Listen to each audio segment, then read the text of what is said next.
parang pamilyar sa akin dito, yun ang kalaban kong Pani. Kaya dito guys, kakasimula lang ng game, tinanong ko agad kung legit Warmos. At tinanong pa niya ako kung legit daw at dudurugin daw niya ako. Kaya ang sinabi ko dito guys ay itry niya, tapos sabi niya sa akin mahina daw naman ako mag-chew at hindi daw ako tatago sa kanya. Tapos dito guys, nagtataka ako kasi pinapawi niya ako, tapos maya lang andito na pala siya papunta sa akin. Tingnan niyo mag-table guys oh.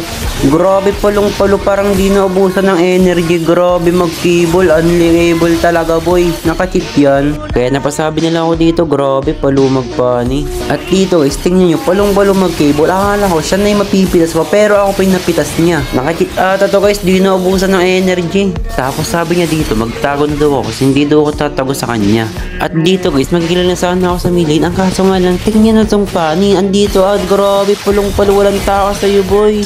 By the way guys, kung gusto nyo nga palang Starlight, Epic Skin, or Daya, so i-comment nyo lang ID nyo sa comment section. Kailangan nang kapalo kayo sa akin. At dun nga pala sa mga hindi pa nakakatanggap, maghintay lang kayo guys, malapit na kayo.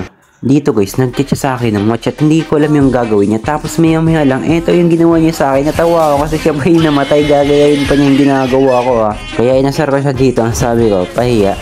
At dito guys, syempre, ako naman yung babawi sa mayabang na Pani na to. Pinakitaan ko na siya dito ng double dash freestyle. Tapos tingnan yung i-reason niya sa akin. Hindi pa nga ako nag-iinit, nagre-reason ka na agad. Kaya naman dito guys, pinakitaan ko naman siya ng triple recall freestyle na napaka-basic. Tapos nung napitas ko siya dito, tingnan niyo ulit yung sasabihin niya dito. Grabe daw yung converge nila, ang lag. Kaya naman pinakitaan ko siya dito nang walang katapusan double dash. Siguro bumibilib na tong Pani na to, sobrang lakas ko. Tapos tingnan nyo dito yung sinabi niya. Naglalag daw yung net nila kasi ang lakas daw ng ulan. Pati ba naman yung ulan sinisisi mo? Bakit ba ayaw mo na lang sabihin na sadyang malakas talaga ako kaya nadadurog kita? By the way guys, sa mga hindi pa nga pala nakakilala sa akin dyan, ako nga pala si Rejo, isa sa pinakamalakas mag-chew dito sa TikTok. At kung hindi mo pa ako kilala, kilalanin mo ako bilang bagong hari ng spawn trap dito sa TikTok. At kung gusto nyo nga pala ako makalaro at makasama sa content ko, i-comment nyo na yung ID nyo sa comment section. Kailangan nakapalo kayo sa akin.